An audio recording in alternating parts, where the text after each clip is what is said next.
El mundo actual pareciera orientarse cada vez más entonces al individualismo y a los movimientos de masa.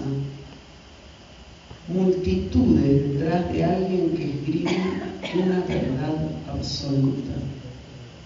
Estoy planteando un concepto teórico, estoy tratando de decirlo en sencillo, que la otra cara del individualismo, de ese individualismo de narcisismo y sálvese quien pueda y tengo que tener éxito, es la masificación, cara y seca de una misma moneda. Por supuesto que lo que propongo es el trabajo en dispositivos grupales, pequeños grupos, grandes grupos, comunitarios, lo que fuere, que no sean masas de individuos individualistas y solitarios aglomerados.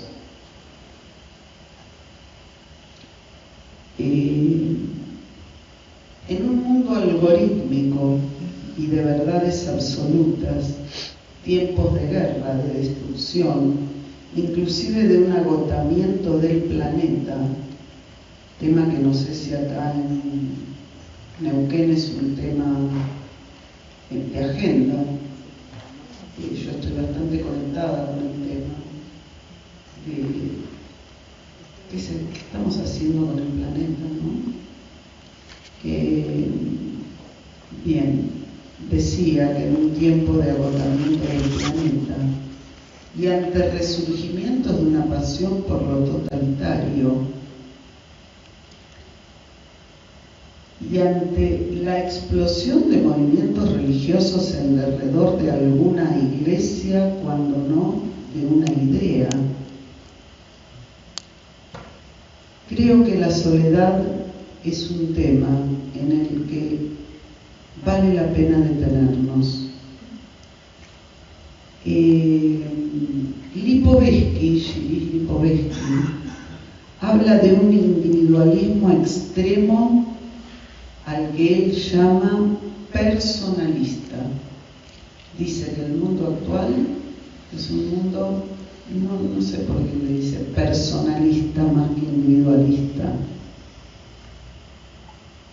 Estar con otros que piensen igual que yo puede ser la contracara de un individualismo feroz. Los algoritmos que me crea Facebook. Yo cada día, o Google, recibo más información y me conecto más con gente que piensa igual que yo.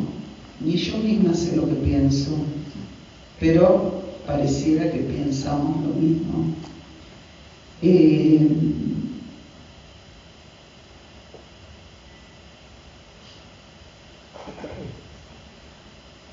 Entonces, quiero plantearles que hay otra posibilidad. Yo hablaba de dos soledades, ¿no? Y me serví del arte para poder plantear estas soledades. Por ejemplo, la soledad de este cuadro que lo deben conocer, El grito, de Edvard Munch.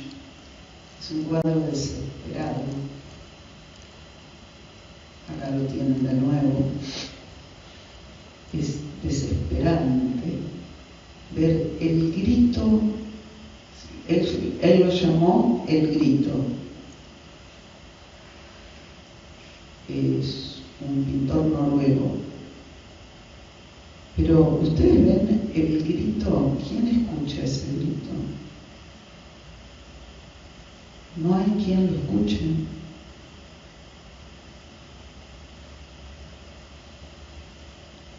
Y planteaba al principio que hay otra soledad posible, que es una soledad liberadora. Y acá les traigo una artista porteña que a mí me encanta, amiga mía, además colega, Analía Huertain, es psicoanalista y es pintora, es una pintora. Este cuadro pertenece a la muestra que ella hizo terminada la pandemia, como la otra posibilidad, ¿no?, de una soledad y una pandemia que te lance a lo nuevo. Esto es de la misma serie de Analía Huertain. Por un lado, ven, se llama Perdiendo Pie. La pandemia nos hizo perder pie.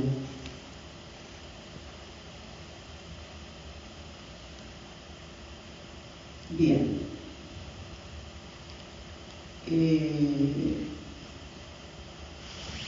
Por último, les quiero comentar de otro libro.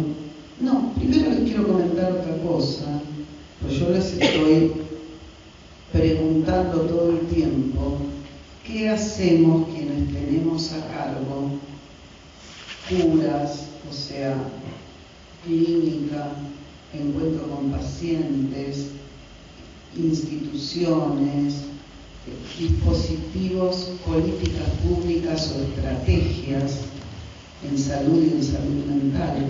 ¿Qué hacemos?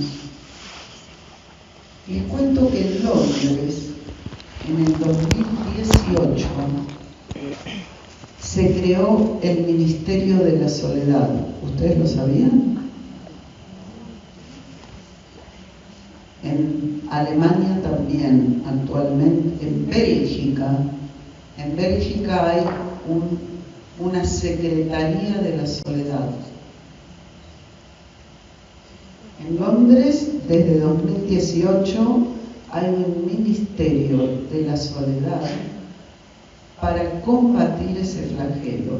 Les podría contar algunas cosas, pero eso lo pueden averiguar ustedes. En Japón, 1 de cada 3 personas vive sola. Y en el 2020, estas son cifras actualizadas porque les dije que estoy trabajando el tema de consecuencias de la pandemia. En el 2020 se suicidaron 750 personas más que en el 2019.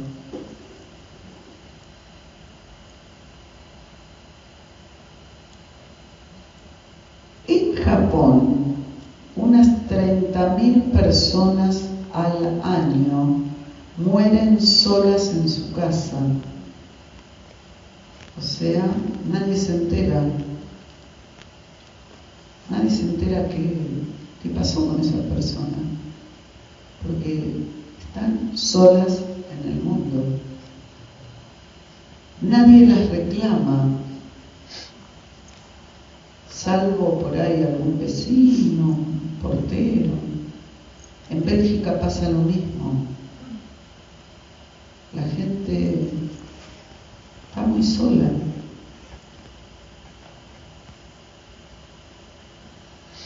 ¿Cómo son las soledades actuales? Nuestras soledades actuales. Bien, entonces voy a concluir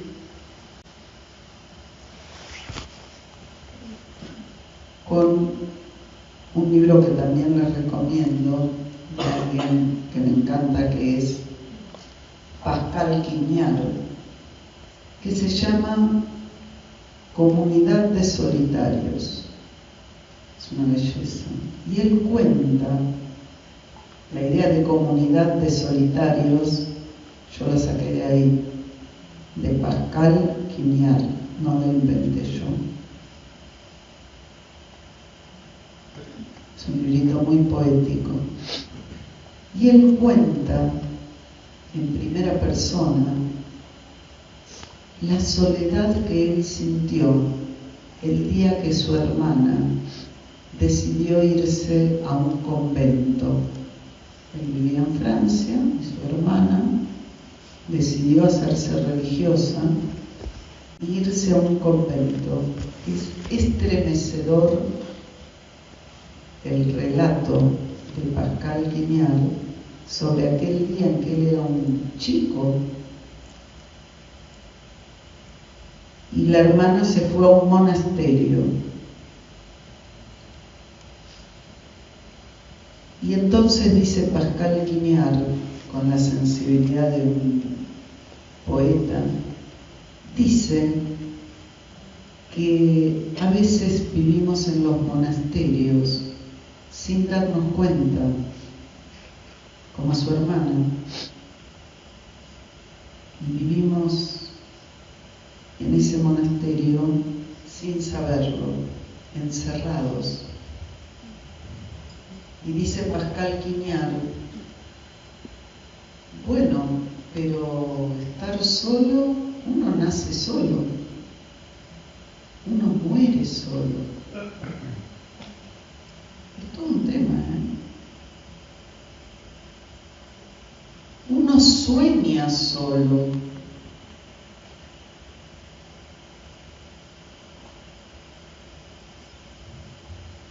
También Pascal Quignard habla de la soledad, un tema bien actual, de la soledad de las ruinas en los bombardeos en Europa, ¿no? Uno ve a veces imágenes de tierras devastadas por bombardeos y habla Quignard de esa soledad.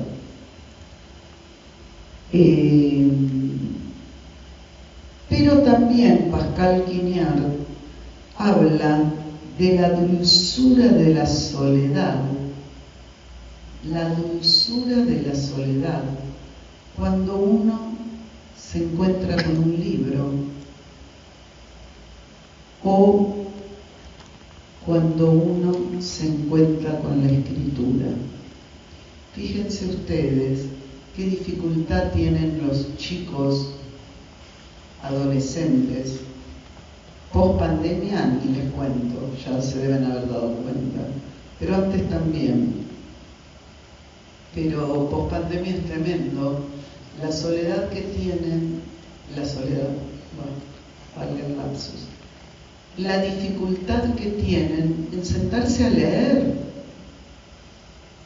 Los adultos también, vamos, no quiero que alcen la mano y digan yo tengo dificultad, no sé, ni faltaría. Somos pocos y nos conocemos. O sea, dice Pascal Quignard que muchas veces esa dificultad de leer, de sentarse a la dulzura del encuentro es que uno le tiene miedo a la soledad, de encontrarse con un libro. Huye fóbicamente de un libro, de la escritura.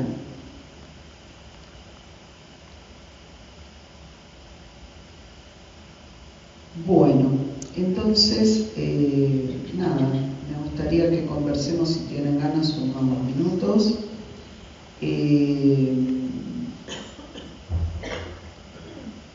Porque el desafío es, bueno, ¿qué hacemos desde nuestro oficio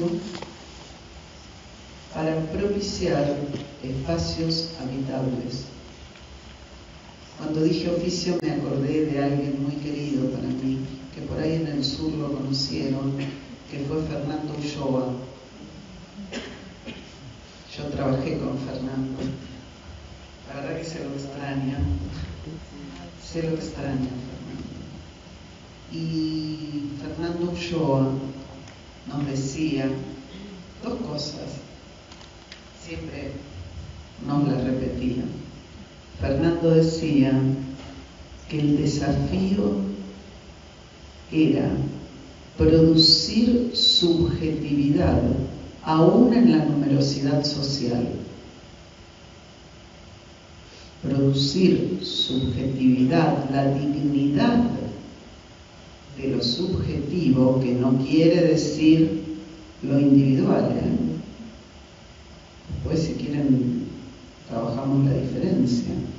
aún en la numerosidad social. Él trabajaba acá en Roca. ¿En el hospital? Y trabajaba con niñez, ¿no? No, trabajaba, él coordinaba un grupo de reflexión acerca de la tarea, con la democracia y la clínica médica. Bueno, Fernando Ulloa planteaba la numerosidad, poder producir subjetividad aún en la numerosidad social. ¿Y por qué me acordé cuando nombré la palabra oficio? Porque la otra cosa que le gustaba mucho decir a Fernando era que nadie pasa de tener una profesión a tener un oficio sin atravesar el desierto. Una profesión te la da un título. Sos psicólogo, psicólogo social, trabajador social, médico, ingeniero, lo que quieras. Fernando siempre decía lo mismo.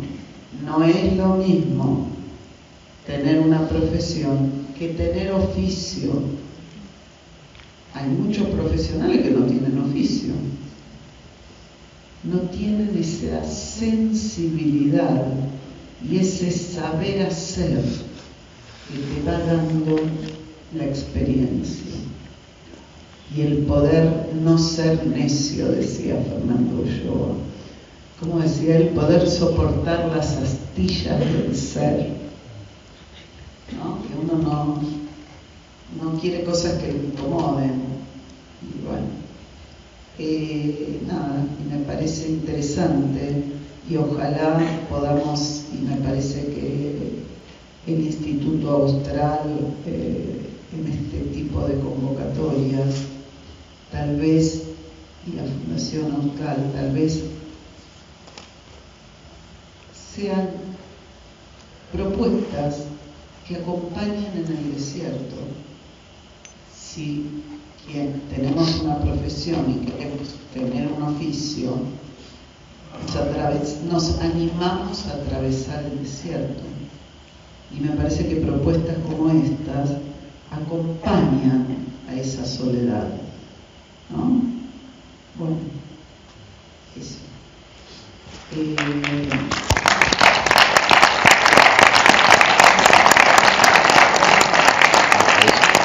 Parece que iba a seguir un poquito más. Sí, si tienen ganas un ratito, me encantaría escucharlos. Si tienen ganas de preguntar, a mí me encantaría que pregunten, que cuenten. El ser humano actual se pregunta poco. Es un gran tema. Y pregunta poco. Y le preguntamos poco al otro. Yo el otro día en un grupo que coordino, les decía, ¿cuál fue la última vez que a cada uno de ustedes les preguntaron, ¿cómo estás? Contame de verdad cómo estás. Fue una pregunta tonta la que hice, porque hay gente que vive en familia, gente que labura con equipos de trabajo, ¿no? Y preguntamos poco. No sé si tenemos disponibilidad interna para escuchar. No sé. No les sigo dando bibliografía porque me van a matar, pero se las voy a dar porque me tientan. Como se dan cuenta, me gusta aprender y leer.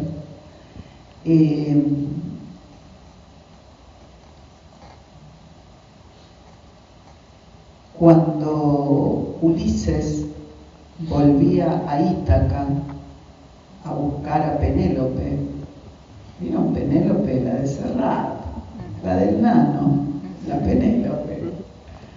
Penélope lo esperó, ¿saben cuántos años? ¿Cuántos? ¿Alguien puede cantarnos la canción Penélope? ¿Cuántos años? 20 años lo esperó. Hoy en día, escúchame, me clavó el visto y no me contestó 20 minutos. Crisis, llamo a mi analista. Dame de una sesión, te pido por favor, no lo puedo soportar, me clavó el visto y no me contestó, Gente, Penélope esperó a su amado 20 años. Penélope tejía. Tejía, muy bien, vamos todavía. Yo tomo el ejemplo, iba a ir a otra cosa, pero ya que, pues, ¿quién dijo tejía? ¿Quién lo dijo? ¿Cómo quién lo dijo? ¿Cómo quién lo dijo? ¿Quién dijo recién? Yo. ¿Cómo te llamas? Marta. Marta. Marta dice que Penélope tejía. Sí, señora. Y nos está dando una herramienta. ¿Tejía? A Ursúa le gustaba eso, agarrar. Bueno, vamos, tejamos. Tejía y destejía. Tejía y destejía. Exactamente. Por eso mi libro se llama, uno de mis libros, La trama de los grupos. Cómo tejemos y destejemos. Bien. Pero Penélope, además, se dice que tenía sus diversiones. Les aviso que la muchacha se daba algunos festines, pongamos. Bueno, eso se dice. Pero esperó 20 años. Tuvo un hijo, Telémaco, que cuando Ulises se fue, era un bebito, pero Ulises tenía que hacer la guerra, ¿vieron? Y cuando volvió, Telémaco tenía 20 años. Hay un libro de Massimo Recalcati sobre Telémaco, que es un hijo que busca un padre. Una belleza. Bueno, entonces, volviendo, Ulises, cuando quería llegar a Ítaca, pues ya se cansó de tanta guerra, vieron, hizo de todo en sus odiseas. Hubo un naufragio, y cuando ocurrió el naufragio, un naufragio en la barca que estaba por llegar a Ítaca, se le acercó una muchacha. ¿Alguien sabe cómo se llamaba? Nausica.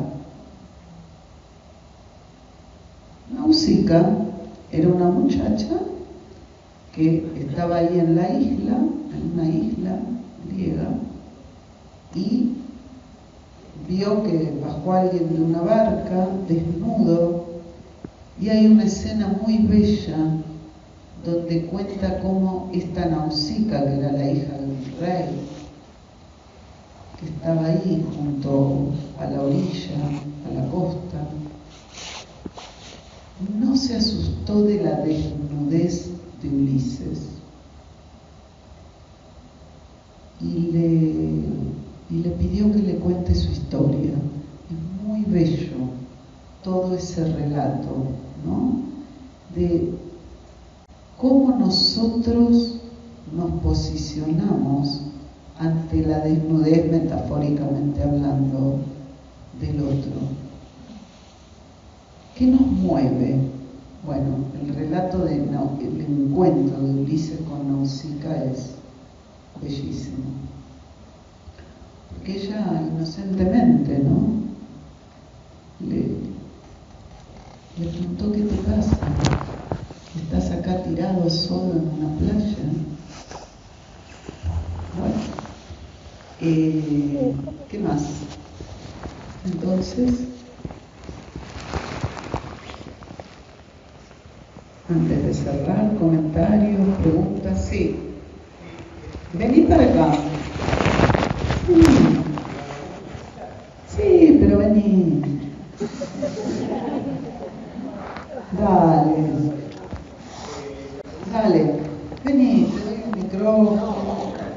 Dale.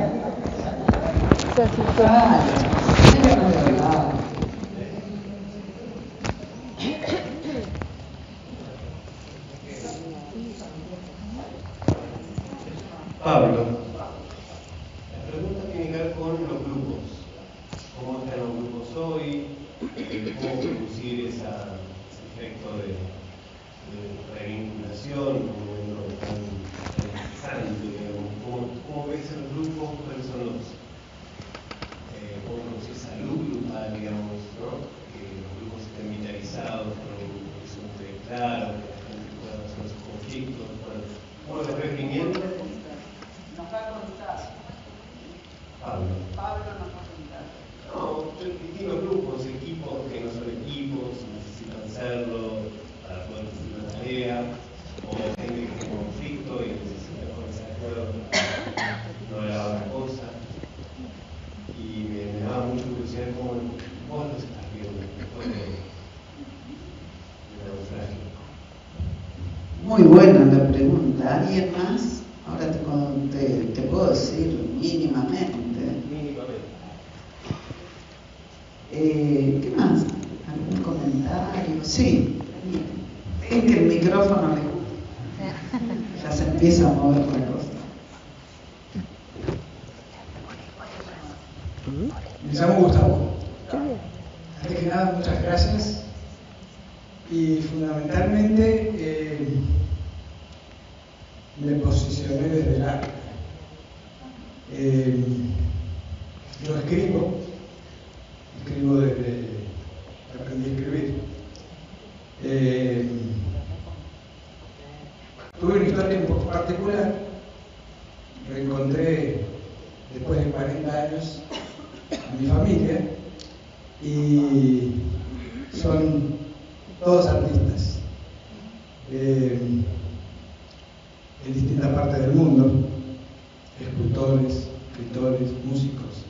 Tengo una hija que es música, compositora de música. Me impactó el demorarte, porque incluye el arte, ¿no? Me impactó también lo de la profesión y oficio. Y acá me surgía una pregunta. Yo tengo un hermano que es un poeta, con errores de ortografía, porque no tuvo la posibilidad que tuve yo de ser un profesional de las letras, pero escribe mejor que yo. Entonces quería preguntarte esto.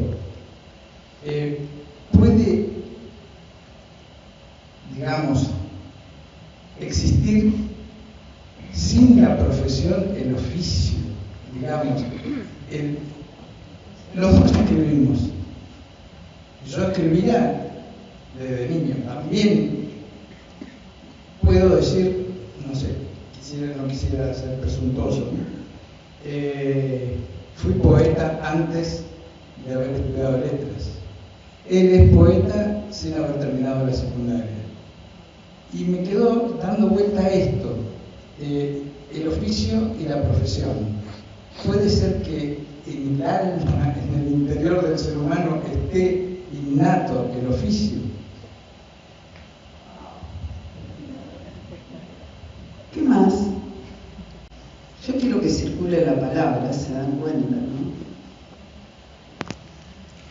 Yo tengo la herencia de mi querido maestro Guillaume Rivière, a quien nunca le terminaré de agradecer, de creer en los colectivos. No en el bondi, A mí me parece que los colectivos producen, y a mí me entusiasma la producción de los colectivos. Y una de las cosas con los grupos es, para mover la máquina grupal, para darle vida a un grupo, si vos no crees en los colectivos y no crees lo que Pillon nos enseñó, que lo que se puede en grupo solo no se puede. No, va a ser un grupo de personas que no va a producir nada. Después está la especificidad. Yo no sé si vos venís a la capacitación de mañana. ¿No? Sí. Bueno, porque después está la especificidad de cómo trabajamos, ¿no? Los grupos, para mí, sí, justamente hablábamos con Guillermo antes que empiece esta actividad de hoy. ¿Qué pasa que hay tan pocos grupos? Que la herramienta grupal es una herramienta tan potente. Yo tengo un texto que se llama La potencia de los grupos. Se investiga tan poco, se hace más o menos, ¿no? De taquito. Bueno, yo me dedico a investigar, pero los grupos están muy afectados, sí. Yo en el libro La trama de los grupos propongo una lógica para pensarlos, los grupos. A mí me interesa mucho la eficacia de lo que hacemos. O sea, la ética y la eficacia son dos dimensiones que a mí me interesan muchísimo. Si lo que hacemos con los grupos o lo que yo hago con un paciente tiene eficacia o no tiene eficacia. Si no tiene eficacia, o sea, ¿por qué atendemos gente? Porque la gente sufre, si no, ¿de qué estamos? Si no es eficaz la operatoria, me parece que nos tenemos que cuestionar qué estamos haciendo. Bueno, en el libro La trama de los grupos yo planteo una lógica de cómo es una lógica, yo digo, subversiva, no se asusten, subversiva a la subjetividad de la época. O sea, te sigo explicando, por ahí se aburren, pero es una pregunta fuerte. La dinámica de grupos, la famosa dinámica de grupos, trabaja en una línea individualista. Es muy acorde a la subjetividad de nuestros días. Lo que venimos trabajando conmigo es una lógica inversa, al individualismo de nuestra época. Nosotros vamos no del individuo a que armen equipo. Muchos individuos que ahora hay que pegarlos, no sé, hay que comprar la gotita o algún, no sé cómo se hace para pegar a la gente. Nosotros tenemos consultas de esas. Eso es la dinámica de grupos. Yo no adscribo la dinámica de grupos, no me interesa como ética, donde fortaleces al líder y el líder va subiendo de posición y los líderes están ahí. No. Yo creo, vuelvo a lo anterior, en los colectivos. Entonces, en la lógica que lo planteo en ese libro, son momentos en los grupos, tiempos lógicos, donde primero fortalecemos el tejido grupal. El sujeto es efecto de ese tejido grupal. Yo así trabajo con los grupos. Y es como una cosa mágica lo que ocurre. Si yo junto a 15 personas y les digo, hola, ¿qué tal? Bueno, nos vamos a presentar. ¿Quién es cada uno? ¿No vivieron esta experiencia ustedes alguna vez? ¿Y con qué esa pregunta? ¿Quién es cada uno y con qué expectativas vino? Entonces cada uno empieza a hablar. Yo soy Andrea y vine porque quiero hablar. Y habla el segundo o el tercero. El cuarto que habla no le interesa a nadie. yo lo padecí tantas veces. Eso es dinámica de grupos, porque eso tiene por debajo una lógica y una ética individualista. Ni bueno ni malo, es individualista. Y después el efecto es individualista también. Entonces, yo propongo un modo diferente de trabajar con los grupos, que es lo primero que se hace con un grupo es fortalecer el tejido grupal. Después vendrá lo singular. Los singulares, estos son conceptos teóricos que no podemos hoy, no es lo mismo que lo individual. Lo singular es efecto de lo común y lo singular.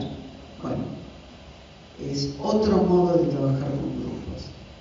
Si no, me parece que los grupos actualmente son una muestra de lo que pasa en la subjetividad de nuestro tiempo.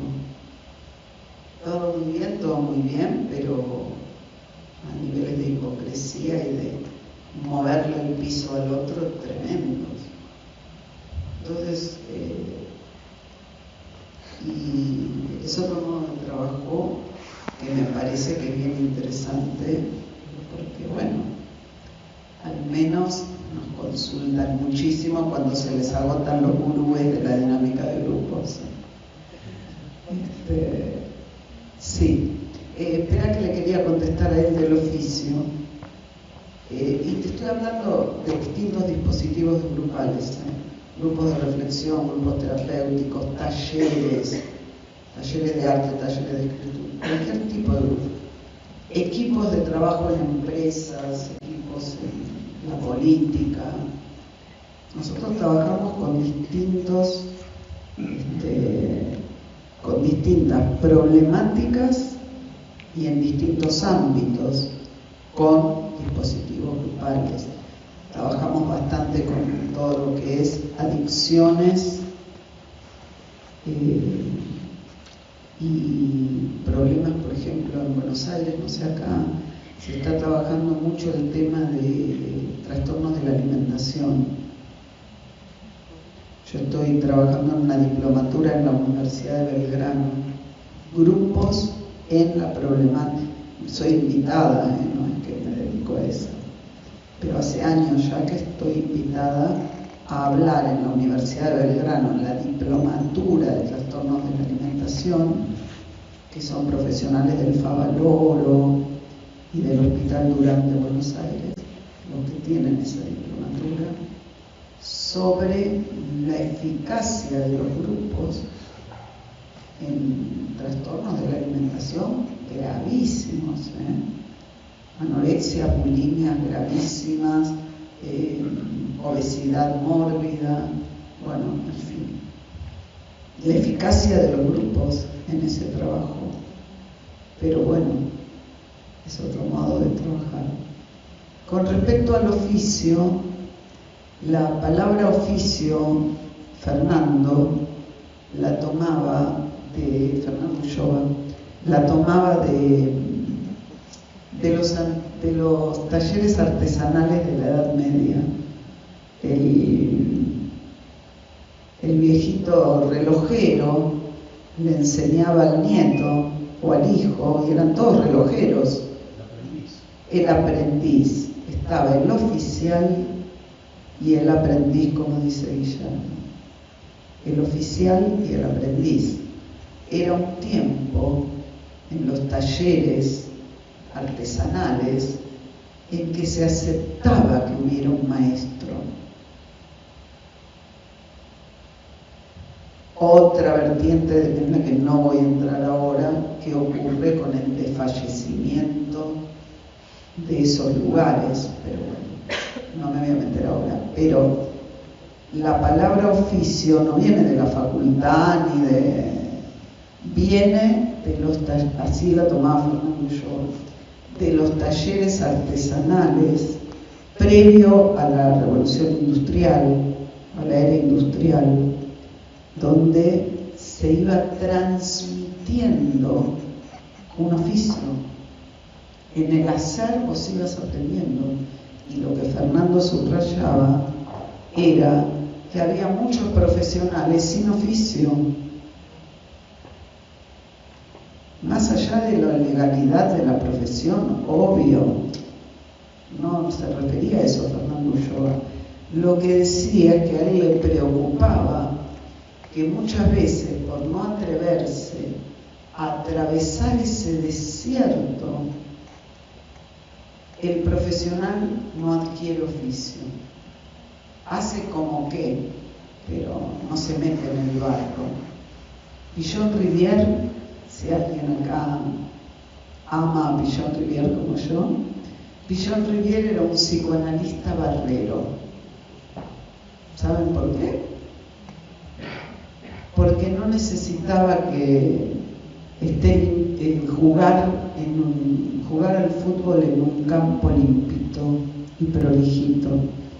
Él jugaba en los potreros, se metía en el barro, metáfora. Él se metía en el barro con la psicosis, con el dolor, con la enfermedad. Era barrero, se embarraba, no tenía miedo de embarrarse. Y esa es la pasión que nos transmitió.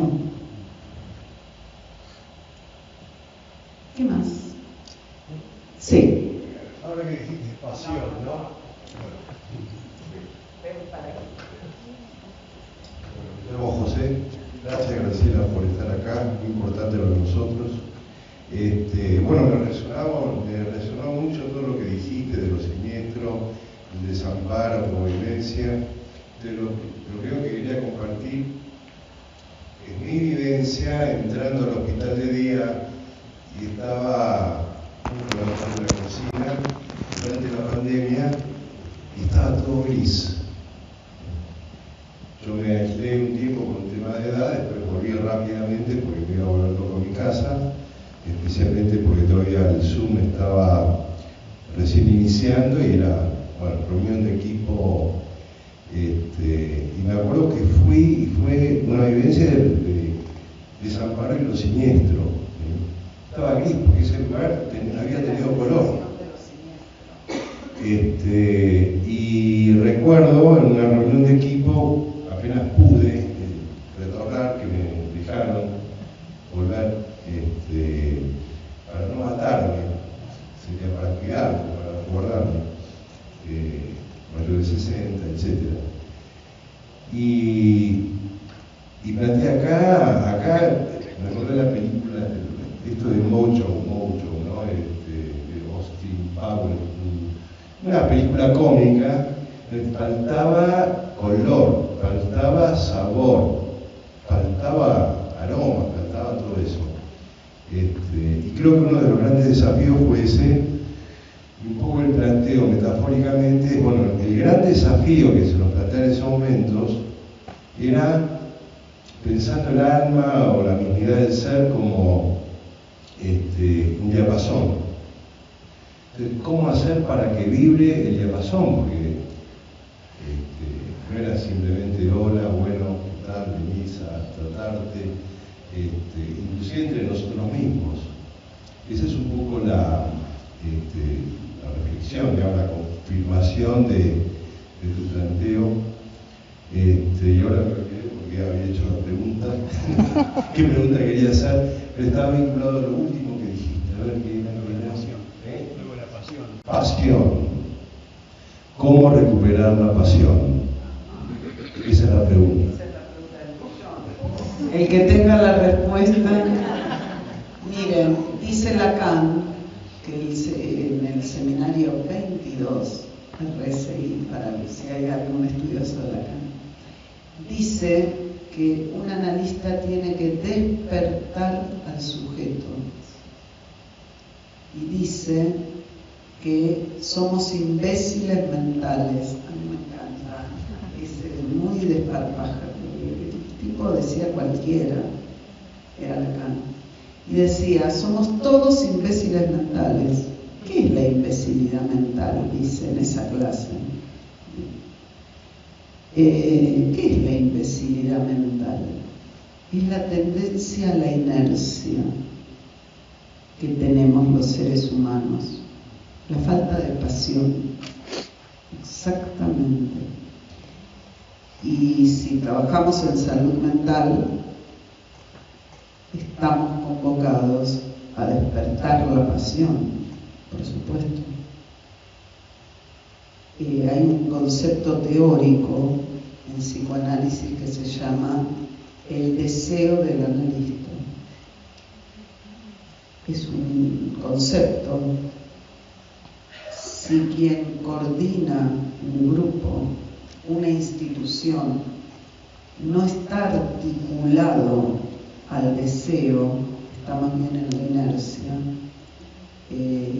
la máquina no se mueve. Como un terapeuta, si no opera el deseo del terapeuta, no va a haber eficacia, no va a pasar nada. No, fue un planteo interesante porque cuando yo me formé, me acuerdo, a mí me gustaba trabajar con personas con trastornos mentales graves. Que habla. Que cuando le me olvido lo que iba a decir. No, porque es una discusión teórica importante, porque porque en la época en que yo me formé, en la época de la residencia, APA, EVA, bueno, había todo un planteo que para mí era muy, digamos, como contradictorio con mi formación, que era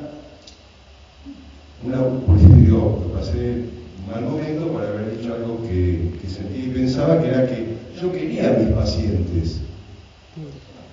Y eso fue planteado como un problema contratransferencial importante. Entonces, me parece importante esto que decís, porque creo que hay confusiones en ese sentido, en donde hasta, bueno, yo escuché, somos un espejo, o el planteo de como una anulación del deseo del terapeuta. Pero esto planteado de una manera muy oficial, en el ámbito psicoanalítico. Entonces me pareció importante esta diferenciación. Está muy bien lo que está trayendo, porque por eso lo echaron a Lacan de la Internacional, lo rajaron, lo echaron, le mandaron una carta de despedido en 1960 diciembre de 1962. Le mandaron una carta de la principal internacional de psicoanálisis, donde te formaste, porque APDEVA y APA pertenecen a IPA, expulsándolo por estas cosas que vos decís, te expulsarían. Porque todo era la contratransferencia, era una idealización del analista, que si el analista sentía angustia, quiere decir que el paciente sentía angustia, que si era un espejo, tal cual lo decía. Y él le puso una bomba de tiempo porque dijo, eso no es cierto. Muy interesante el planteo. Bueno, gente. Acá hay una pregunta. ¿Vamos por una más? Mirá que podemos seguir jodiendo. Vení, no, vení. ¿Sí? Una vez estábamos así trabajando en un aula muy llena en Tucumán, en la Universidad de Tucumán. Entonces yo les decía a la gente de la universidad, en la maestría, yo doy clases en la Universidad de Tucumán. Entonces les decía que subían al escenario lo que preguntaban. Y no se bajaban. Entonces seguía subiendo gente y llegó un momento, era muy linda la situación, entonces les hice hacer una técnica. No se bajaban del escenario. No te voy a hacer subir al escenario. No tendría problema. Porque de alguna manera mi trabajo también me acostumbra a esas cosas. Y yo no pertenezco al ámbito de la salud, pertenezco al ámbito de la educación. María Marta. Pertenezco al ámbito de la educación y me impactó mucho el título y me atrajo, me resultó atractivo para venir. soledad y lazo social. Y vi que el desarrollo de la charla estuvo muy ligado al título. Lo que me llamó la atención es que en algunos momentos en que se podía hacer mención a la educación, a las educaciones institucionales, a las instituciones educativas, a los docentes en particular, claro, no, es como que no tuvieron cabida en este mundo que se desarrolló, en donde había temas como la trama social, la soledad, el desasiego, la generación de climas íntimos, cálidos, como para poder tener contacto y generar un vínculo, valga la redundancia, como por ejemplo con un niño, con un adolescente. Nosotros en la escuela vivimos permanentemente en la temática de la soledad de los niños. Claro. Y a veces nos cuesta captar su ¿cómo puedo llamarle? El motivo. Su soledad. El motivo de la soledad. Claro, como para que puedan abrirse y entrar en diálogo con nosotros. Por ahí no tenemos la suficiente capacidad como para lograr eso. Pero me parece que yo he leído también cuestiones de Winnicott, además de ser, no te digo fanática, pero soy conocedora y admiradora de Michel Rivière. Y me parece que sería una buena oportunidad para la educación de que ustedes como investigadores se intrometieran en este tema, en las educaciones institucionales. Muchísimo. Más nosotros trabajamos con escuelas, hace un rato, de ciertas consultas que nos hacen las escuelas. Es un nivel de padecimiento enorme de los niños y de los docentes. Claro, por eso te lo quería comunicar. Sí, cómo no. Por ahí hay acontecimientos en la vida de un docente que no los puede borrar por lo mortificantes que tienen que ver con esto, con no haber podido acceder a un alumno en determinado momento. Por ejemplo, un alumno que se durmió en clase y no pudimos ver en ese momento que a ese chico le pasaba algo, sino que más bien se tomó como una falta de respeto, una falta de atención por lo que uno estaba diciendo. Y bueno, como eso tantas cosas más, ¿no? Situaciones de chicos que tienen dificultades en sus propias familias y para quienes nosotros queremos acercarnos a esas familias y la familia no lo permite. Entonces hay un montón de cosas que tienen que ver con la posibilidad de hablar con el otro y que están ligados íntimamente con este tema de la soledad, bueno, y con la profesión, el oficio y demás. Y ni que hablar de la trama de los grupos. Absolutamente. Nosotros hicimos una intervención en una escuela municipal bastante grande, te cuento, hace unos añitos. Y el motivo de consulta de esa escuela municipal fue la violencia. No sé si vos tenés llegada de este tema. Con la droga también.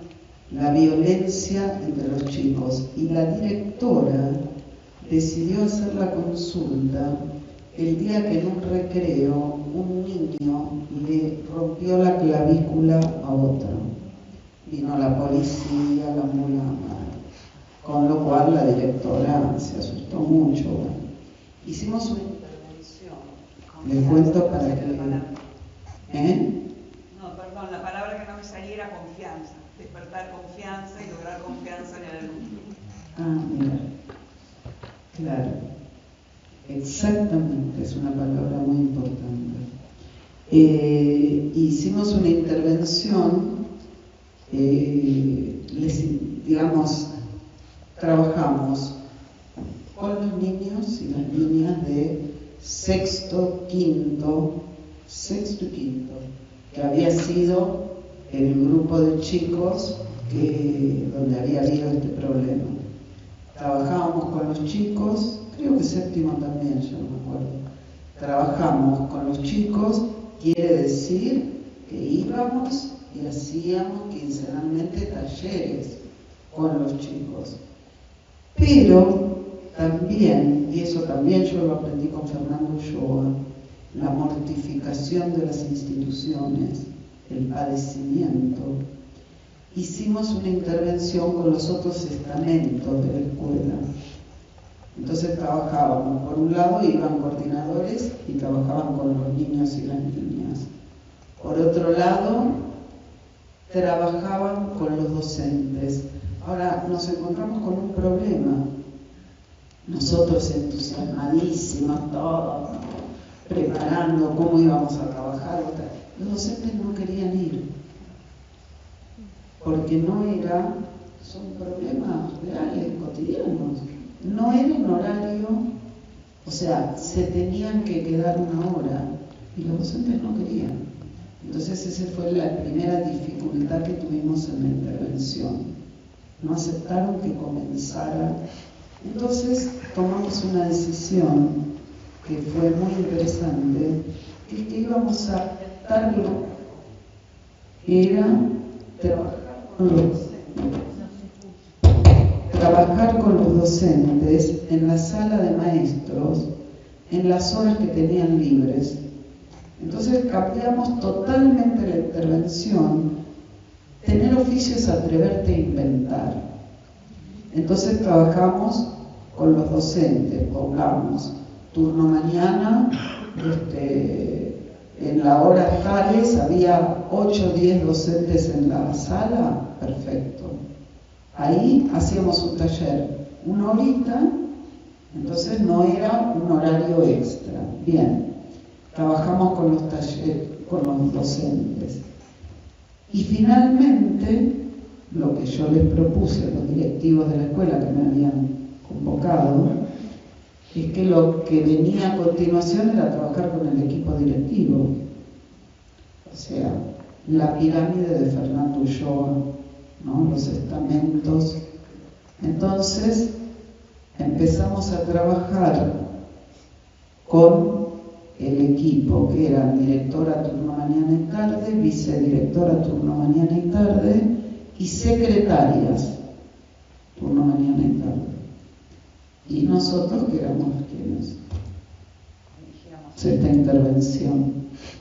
Y ustedes no saben el nivel de violencia contenida que había en esas reuniones. Tremenda. Hablaba la directora y la vicedirectora, se limaban las uñas. Nunca me voy a olvidar de esa escena. Se limaban las uñas. ¿No?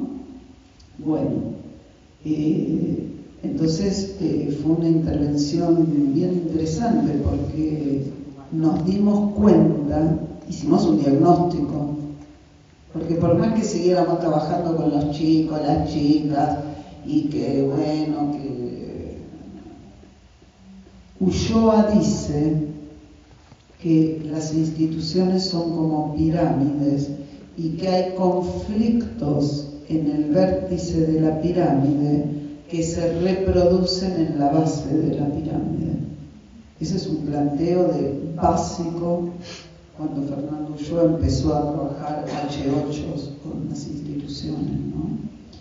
Era un nivel de padecimiento horrible para los maestros y para los chicos, ¿no? Yo creo que sí, que hay mucho pensado en educación. No sé si pensado como intervención, es necesario, es muy necesario el trabajo en educación. Y me parece que actualmente hay un gran padecimiento, enorme. Bueno, gente, muchísimas gracias. La verdad que un gusto.